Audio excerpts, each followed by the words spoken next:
जय श्री राम दोस्तों। हमारी आज की कहानी है ईश्वर का न्याय।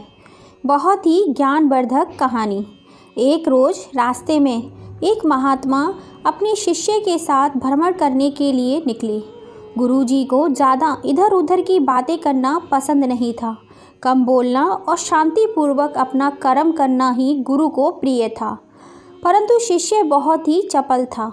उसे हमेशा इधर उधर की बातें ही सूझती। उसे दूसरों की बातों में बड़ा ही आनंद आता था। चलते हुए जब वो तालाब से होकर गुजर रहे थे तो उन्होंने देखा एक धीवर नदी के जाल डाले हुए है। शिष्य ये सब देखकर खड़ा हो गया और धीवर को अहिंसा परमो धर्म का उपदेश देने लगा। लेकिन धीवर कहाँ समझने वाला था। पहले उसने टाल मटोल करनी चाहिए और बात जब बहुत बढ़ गई तो शिष्य और धीवर के बीच झगड़ा शुरू हो गया। यह झगड़ा देखकर गुरुजी, जो उनसे बहुत आगे बढ़ गए थे, लौटे और शिष्य को अपने साथ चलने को कहा। शिष्य को हाथ पकड़कर लेकर चलने लगे।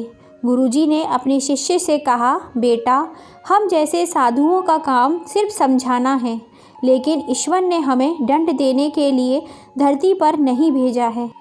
शिष्य ने पूछा, महाराज को ना तो बहुत से दंडों के बारे में पता है और ना ही हमारे राज्य के राजा बहुतों को दंड देते हैं, तो आखिर इसको दंड देगा कौन? शिष्य की इस बात का जवाब देते हुए गुरुजी ने कहा, बेटा, तुम निश्चित रहो, इसे भी दंड देने वाली एक अलौकिक शक्ति इस दुनिया में मौजूद है, जिसकी पहुंच सभी जगह है।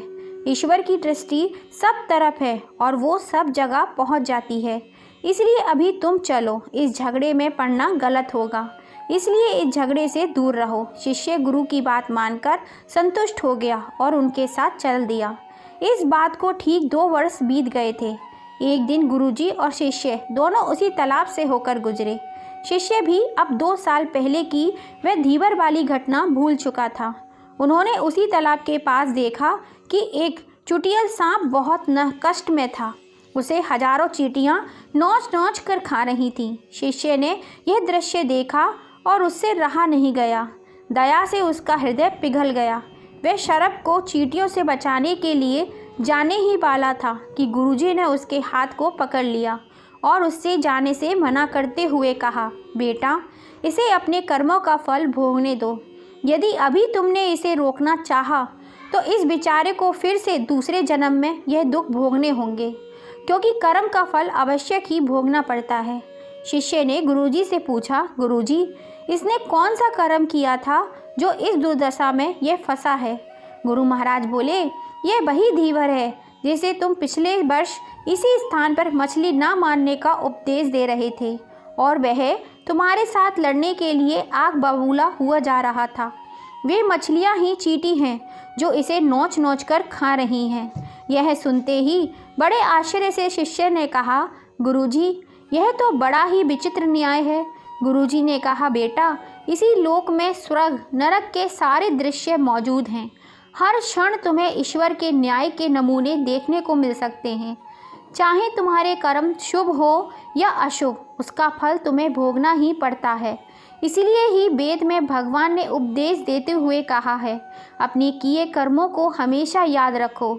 यह विचारते रहो कि तुमने क्या किया है, क्योंकि ये सच है कि तुमको वहाँ भोगना ही पड़ेगा। जीवन का हर क्षण कीमती है, इसलिए इसे बुरे कर्म के साथ व्यर्थ ना जाने दो। अपने खाते में हमेशा अच्छे कर्मों की बढ़ोतरी करो, क्योंकि तुम्हारे अच्छे कर्मों का परिणाम बहुत सुखद रूप से मिलेगा। इसका उल्टा भी उतना ही सही है। तुम्हारे बुरे कर्मों का फल भी एक दिन बुरे तरीके से ही भुगतना पड़ेगा। इसलिए कर्मों पर ध्यान दो, क्योंकि वो ईश्वर हमेशा न्याय ही करता है। शिष्य गुरुजी की बात को स्पष्ट रूप से समझ चुका था। यह 100% सच है कि ईश्वर हमेशा सही न्याय करते हैं और उनके न्याय करने का सीधा संबंध हमारे अपने कर्मों से है। यदि हमने अपने जीवन में बहुत अच्छे कर्म किए हैं या अच्छे कर्म कर रहे हैं तो उसी के अनुरूप ईश्वर हमारे साथ न्याय करेंगे। यह जीवन हमें इसलिए मिला है ताकि हम कुछ ऐसे कार्य करें जिसको देखकर ईश्वर की आंखों में भी हमारे प्रति प्रेम झलक उठे। कहानी को ध्यानपूर्वक सुनने के लिए दोस्तों आप सभी का दिल से धन्यवाद। कहानी पसंद आई हो तो ज़्यादा से ज़्यादा इसे अपनी फैमिली फ्रेंड में शेयर कीजिएगा और अगर अब तक लाइक एंड सब्सक्राइब नहीं किया है तो जल्दी से कर लीजिए। पास में लगे घंटी के बटन को भी दबा दीजिएगा जिससे हम जब भी कोई नई कहानी डालें उसका नोटिफिकेशन आपको मिल सके। फिर मिलेंगे आपसे ऐसी ही किसी कहानी के संग। जय श्री राम दोस्तों।